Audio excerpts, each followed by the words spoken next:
Class 10th exercise 9.1 question number 2 बहुत important question है। Exam में ये वाला क्वेश्चन आता है। वेरी मोस्ट टाइम भी कर देता हूँ मैं इसको क्वेश्चन नंबर 2 को। ये वेरी मोस्ट इंपॉर्टेंट क्वेश्चन है बच्चों।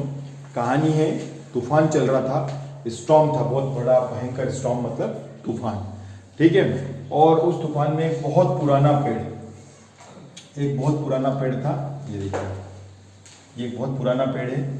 ये पेड़ क्या हुआ कि जैसे तूफान चला तो उस तूफान से क्या हुआ कि पेड़ टूट गया।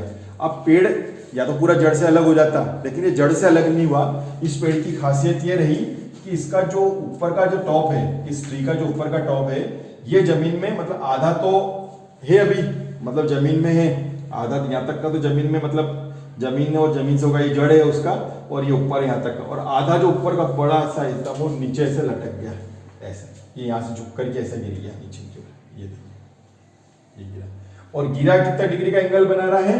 30 डिग्री का एंगल बना रहा है, ऐसा बुक वाला कह रहा है, ठीक है। जब किसी ने देखा, उसको देखा कि यार ये 30 डिग्री का एंगल बना रहा है, ऐसा बुक वाला कह रहा है कि एक पेड़ था, पेड़ हवा चलने से पेड़ टूट गया।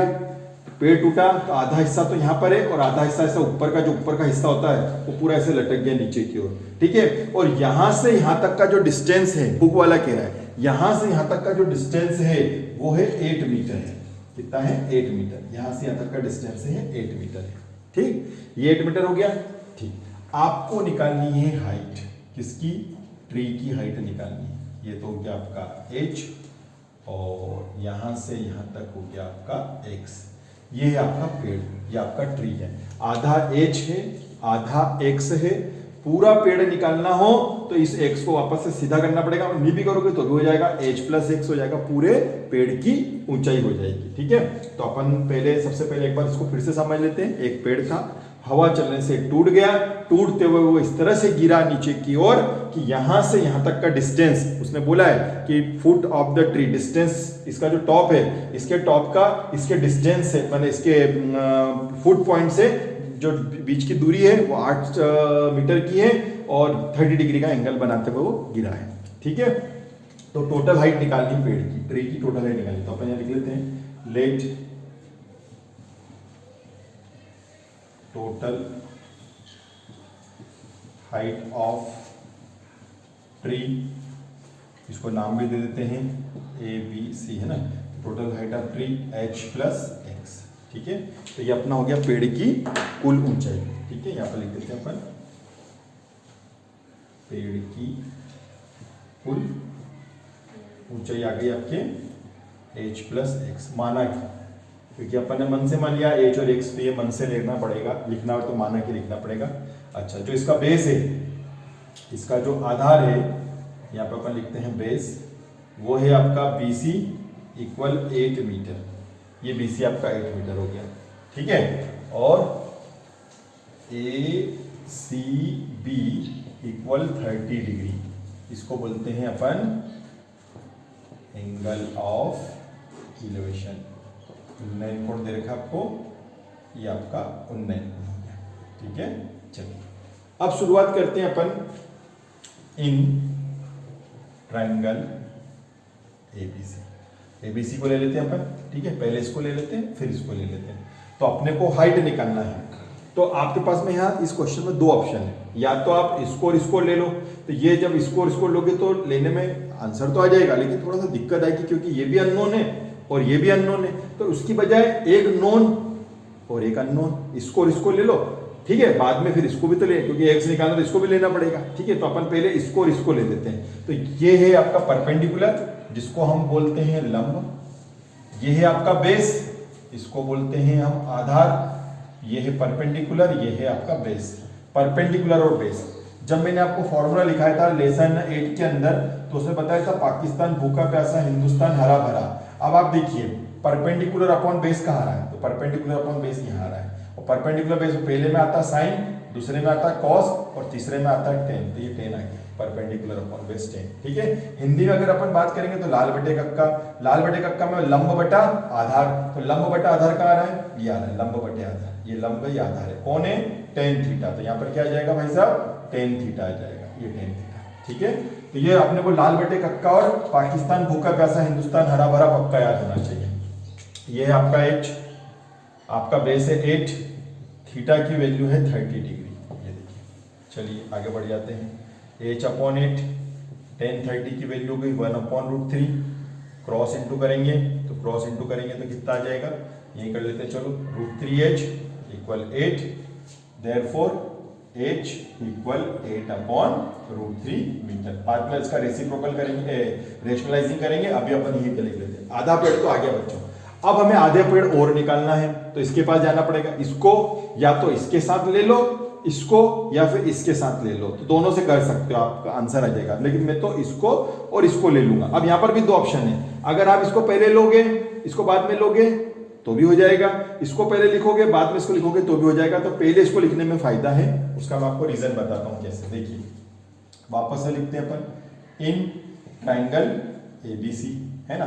कैसे लिख सकते हैं अपन, कर्ण बटे आधार, मतलब हाइपोटेनस अपॉन बेस। इसका फॉर्मूला होता है, कर्ण माने हाइपोटेनस अपॉन बेस का फॉर्मूला होता है आपका सेक थीटा। क्या होता है, सेक थीटा। और अगर इसका उल्टा ले लोगे तो वो ज्यादा इजी रहेगा, आंसर दोनों से आ जाएगा, लेकिन इससे इजी वे में आएगा, इसमें बहुत टफ आएगा, क्योंकि आपको एक तो फॉर्मूला याद नहीं है, और दूसरा ये कि फिर जब अपन एंगल रखेंगे उस समय और दिक्कत आएगी। तो क्यों ना हम जो इजी वे में हो, आंसर दोनों से आ रहा है, तो अपन एक काम करते हैं, पहले इसको ले लेते हैं और फिर इसको ले लेते हैं। तो ये हो जाएगा आपका आधार बटे कर्ण हो जाएगा, मतलब बेस अपन हाइपोटेनस हो जाएगा। ये हो गया हाइपोटेनस, ठीक है। क्या फॉर्मूला होता है, tan थीटा होता है। बेस बोले तो 8, हाइपोटेनस बोले तो x, और थीटा की जगह आ जाएगा आपका 30 डिग्री, ठीक है। अब आपको देखो, सॉरी गलती हो गई, बेस अपन हाइपोटेनस होता है आपका cos थीटा। क्या होता है, cos थीटा होता है। मैं आपको दिखाता हूँ, देखो cos थीटा होता है, और थीटा की जगह आप रख दोगे 30 डिग्री, ठीक है। तो देखिए कैसे होता है, वही पाकिस्तान भूखा प्यासा, भूखा प्यासा, है ना, हिंदुस्तान हरा भरा। अब देखिए किसको चाहिए, बेस अपन हाइपोटेनस। ये देखिए बेस अपन हाइपोटेनस, पहले पे आता है साइन, दूसरे पे आता है कॉस। ऐसे लाल बटे कक्का को देखोगे आप, तो लाल बटे कक्का के अंदर आधार बटे कर्ण, ये देखिए आधार बटे कर्ण। तो आधार बटे कर्ण किसमें आता है, पहला साइन आता है, दूसरा कॉस आता है, तो कॉस का फॉर्मूला है ये, ठीक है। तो ये कॉस का हो गया 8/x cos 30 की वैल्यू होती है √3/2। इसके लिए आपको टेबल पर देखना पड़ेगा, ठीक है। अब इसका क्रॉस इंटू कर लेते हैं, इसका क्रॉस इंटू करेंगे तो ये हो जाएगा आपका √3x, और ये हो जाएगा 8 2 जा 16, है ना। √3x इक्वल 8 2 जा 16, इसलिए x इक्वल 16/√3 मीटर। ये आ गया, x की वैल्यू आ गई 16/√3 मीटर, ये x की वैल्यू आई। तो आधा h आ गया आपके सामने, आधा x आ गया, ठीक है। अब आंसर लाना है अपने को। इसके बाद अब हम टोटल हाइट निकाल रहे हैं पेड़ की, टोटल हाइट ट्रिक निकालने जा रहे हैं। तो इसको मैं रफ कर देता हूं, तो टोटल हाइट निकल कर क्या जाएगी ट्रिक की, तो अपन यहाँ पर लिखेंगे टोटल हाइट ऑफ ट्री, क्योंकि अपन को लेट यही किया था, तो अपन को लिखना पड़ेगा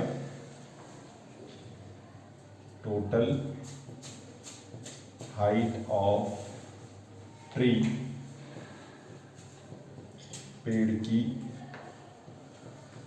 कुल ऊंचाई, total height of tree h plus x, h की वैल्यू हो जाएगी आपके 8√3, x की वैल्यू हो जाएगी 16√3, ठीक है 16√3। चलिए इनको सबको प्लस कर लेते हैं फटाफट। ये नीचे √3 आ रहा है, ऊपर बचा 8, यहाँ पे बचा 16, यहाँ पर कितना बचेगा 16 बचेगा, 16 आ गया। ये हो गया आपका 24/√3। अब अपन एक ही बार अपने को रेसिप्रोकल और रेशनलाइजिंग ऑफ डिनोमिनेटर करना पड़ेगा। ये देखिए एक बार यहाँ पे √3, एक बार यहाँ पे √3, चले कर लीजिए। तो 24√3 और √3 कितना हो गया 3 8 जा 24, तो ये आ गया आपका 8√3, ठीक है। और अभी भी इसके आगे अपने पास गुंजाइश बची है 1.732, √3 की वैल्यू को याद कर लो, तो √3 की वैल्यू होगी 1.732। अब आराम से इसके अंदर अपने को वैल्यू रखना है, तो देखिए रख लेते हैं, समझ लो डेसिमल है ही नहीं, सिर्फ 8 का इंटू करना है। 8 2 जा 16, 8 3 जा 24, ठीक है, 8 7 जा 56, 2 8 5 है ना, 13 13 8 5 6 ठीक है, कितने डिजिट है? 3 डिजिट है, डेसिमल लग जाएगा। आपको मालूम है कि यदि तीसरा डिजिट 5 से बड़ा हो तो यहाँ पर एक डिजिट और जुड़ जाते हैं, तो 85 का हो जाएगा 86 और यहाँ पे लिख लेंगे अपन मीटर। तो ये टोटल हाइट है ट्री की, जो अपना जो ट्री टूट गया था उसकी टोटल हाइट कितनी आई? 13 मीटर टोटल हाइट निकल करके आई है। ठीक है, थैंक यू।